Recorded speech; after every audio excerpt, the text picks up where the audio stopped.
बिस्मिल्लाहिर्रहमानिर्रहीम। आज का जो हमारा सेशन है वो है केन प्रोक्योरमेंट सिस्टम। आज के सेशन में हम आपको बताएंगे कि कॉस्मोसॉफ्ट के केन प्रोक्योरमेंट मैनेजमेंट सिस्टम में डॉक्यूमेंट किस तरह फ्लो करते हैं या डॉक्यूमेंट किस तरह इंटर होते हैं।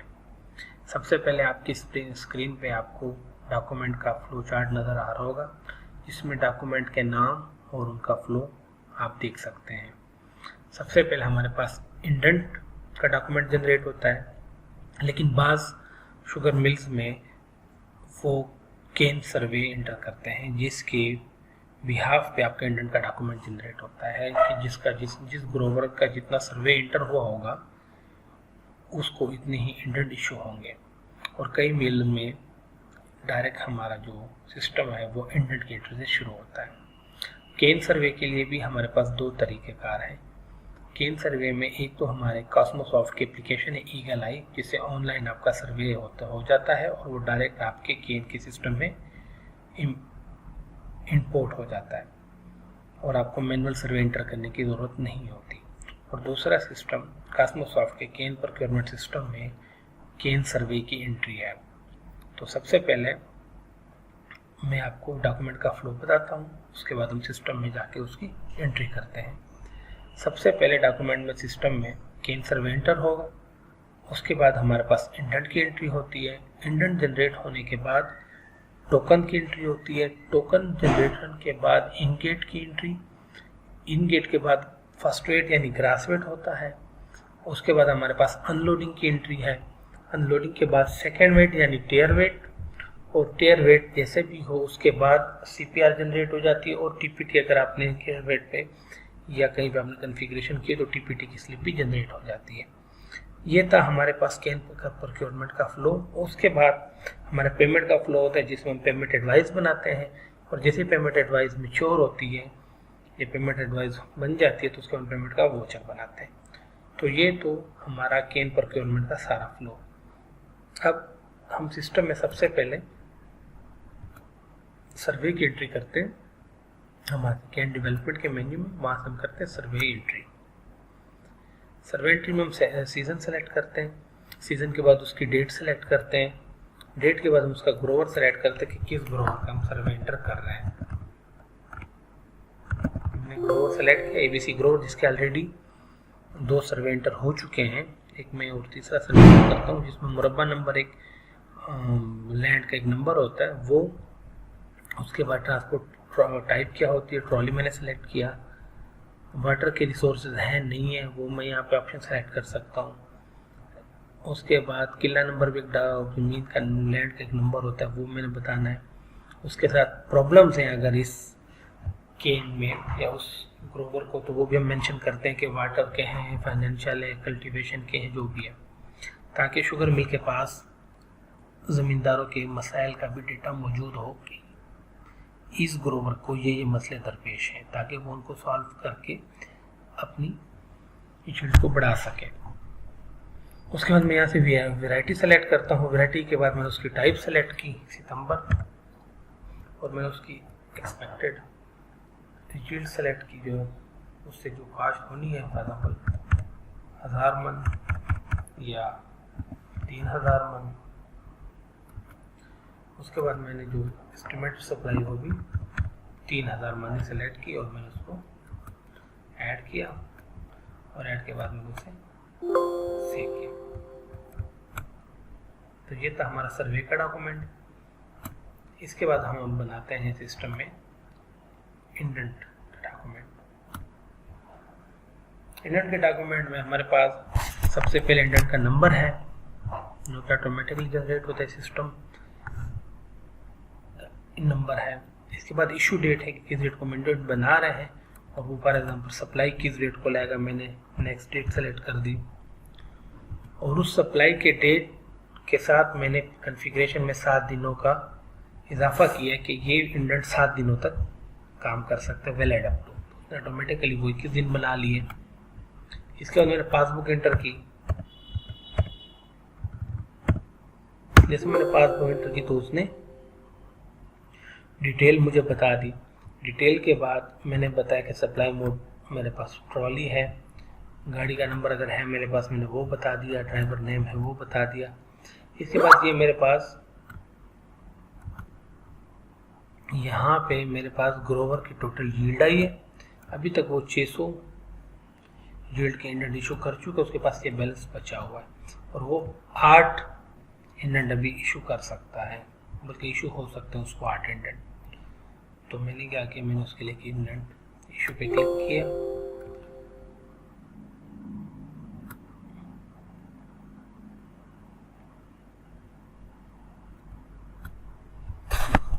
तो ये मेरे पास एक इंडेंट जनरेट हो गया।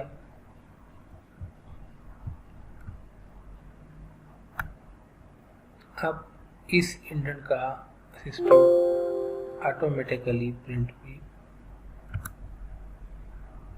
और ये हमारे पास उसका इंडेंट आया जो हमने अभी जनरेट किया।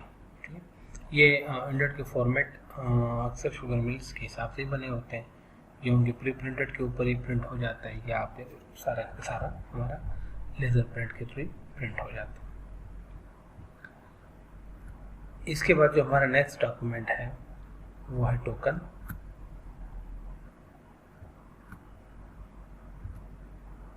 हम ट्रांजैक्शंस के मेन्यू में आते हैं और टोकन के फॉर्म को सिलेक्ट करते हैं।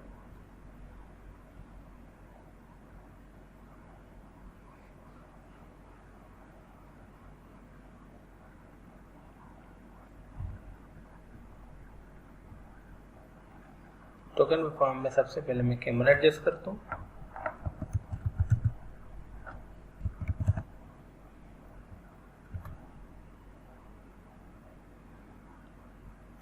ये मेरा कैमरा एडजस्ट हो गया टोकन फॉर्म में सबसे पहले।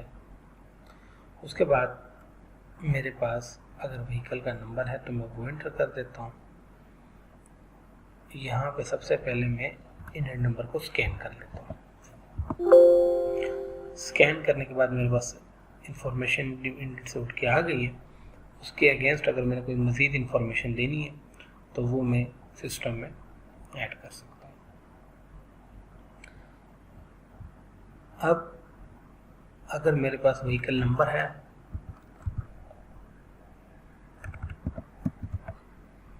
ठीक है, उसके बाद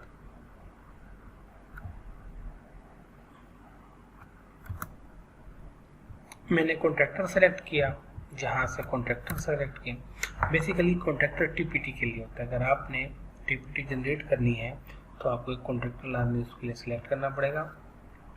और टीपीटी के लिए हमारे पास ऑप्शन है कि आपने फिक्स फेयर है, यहाँ पर आप बिल्टी नंबर इंटर करते हैं अगर आपकी कोई बिल्टी है तो, फिक्स फेयर है, फिक्स वेट है या नेट वेट है। ठीक, तो मैंने कहा कि 10 रुपये है फिक्स वेट, 1000 रुपये है fix weight, sorry fix fare, और 2000 kg तक। उसके बाद 10 रुपये रेट है। मैंने इंफॉर्मेशन एंटर करके token please inter work order number. जब आप टीपीटी इंटर करते हैं तो आपको वर्क ऑर्डर नंबर आदमी इंटर करना पड़ता है। ये हमारा टोकन जनरेट हो गया।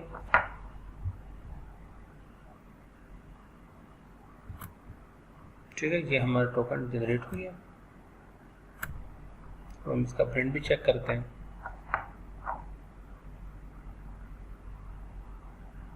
ये हमारे पास टोकन का एक प्रिंट आया, और ये भी आप प्री प्रिंटेड फॉर्मेट में प्रिंट कर सकते हैं और सेपरेट आप अपना फॉर्मेट भी इसमें प्रिंट करा सकते हैं। टोकन बनने के बाद जो हमारे पास नेक्स्ट डॉक्यूमेंट है, इस तरह हमने अपने फ्लो चार्ट में भी आपको दिखाया, इन गेट एंट्री।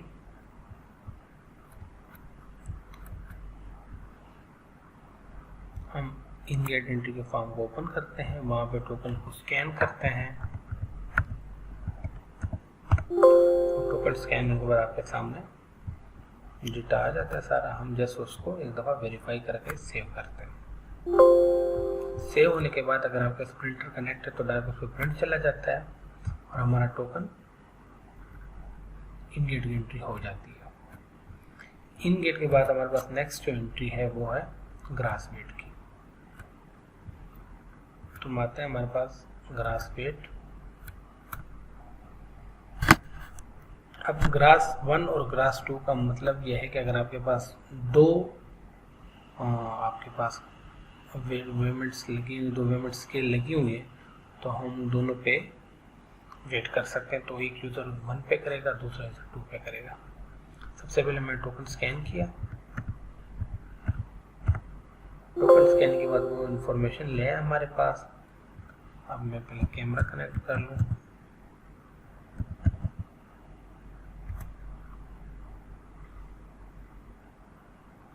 कैमरा कनेक्ट हो गया आपके पास।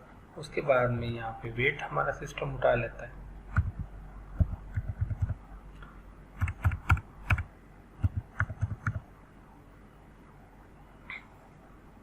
सिस्टम ने वेट गेट किया और जो भी नेसेसरी इंफॉर्मेशन थी वो सारी आपको इस स्क्रीन पे नज़र आ रही है कि पासबुक नंबर क्या है, ग्रोवर नेम क्या है, बल्दियत क्या है, उसके फादर नेम क्या है, किस सर्कल से आपका ये केन या गाड़ी आ रही है, गाड़ी टाइप क्या है, गाड़ी का नंबर क्या है, यहाँ पे token, Indian token information, Indian work order, और अभी उसका करंट स्टेटस हो क्या है, यार्ड में है आपकी टीम। ये सारी चीज़ें करने के बाद मैंने उसको सिंपल कर देना है सेव।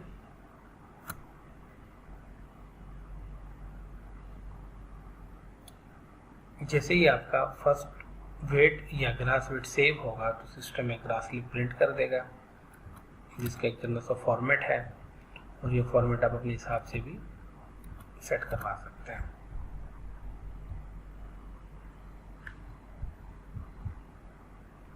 ग्रास वेट के बाद हमारे पास जो नेक्स्ट एंट्री है, जैसा कि फ्लो चार्ट में डिफाइन है, वो है अनलोडिंग की। सीधी सिंपल ट्रांजेक्शन में आके अनलोडिंग की मेन्यू को ओपन करते हैं, टोकन स्कैन करते हैं हम,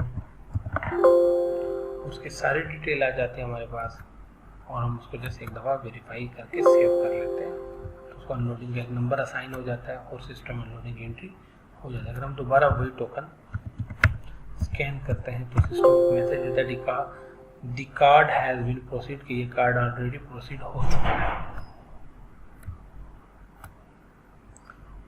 अनलोडिंग की एंट्री होने के बाद हमारे पास जो नेक्स्ट एंट्री है वो है टेयर वेट की।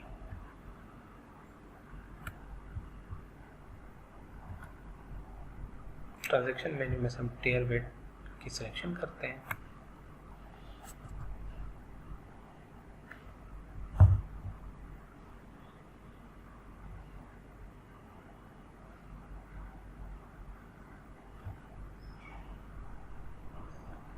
सबसे पहले हम इसमें कार्ड स्कैन करते हैं।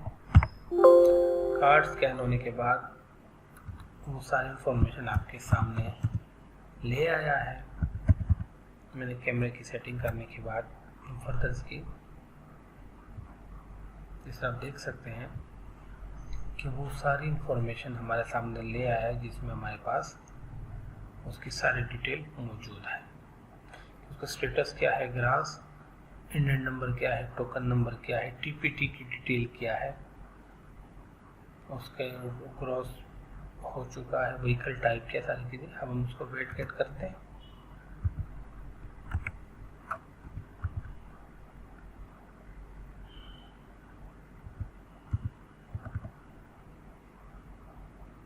मैंने वेट गेट किया और वेट गेट करने के बाद मैंने सिंपल इसे कर दिया सेव।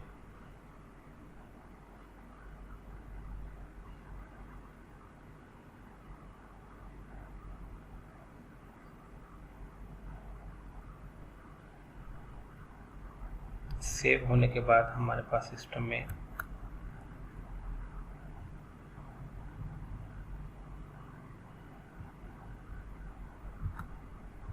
हमारे पास उसने एक CPR का डॉक्यूमेंट जनरेट किया। आप यहाँ पे CPR प्लस टेयर वेट और प्लस TPT भी प्रिंट करवा सकते हैं अपनी ऑर्गेनाइजेशन की सेटिंग के हिसाब से।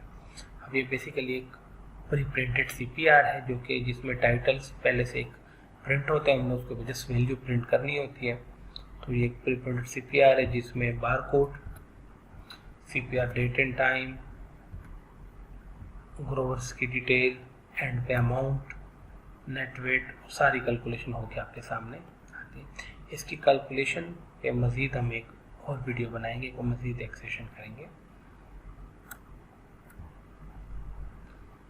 यहाँ पे आपकी CPR भी जनरेट हो गई, जैसा कि हमने वीडियो में शो किया हुआ है कि पेमेंट तक हमने ये वीडियो एंट्री करवानी थी, तो हमारे पास टेयर तक की एंट्री हो गई है। पेमेंट की जो मज़ीद एंट्री हम आपको नेक्स्ट सेशन में करवाएंगे।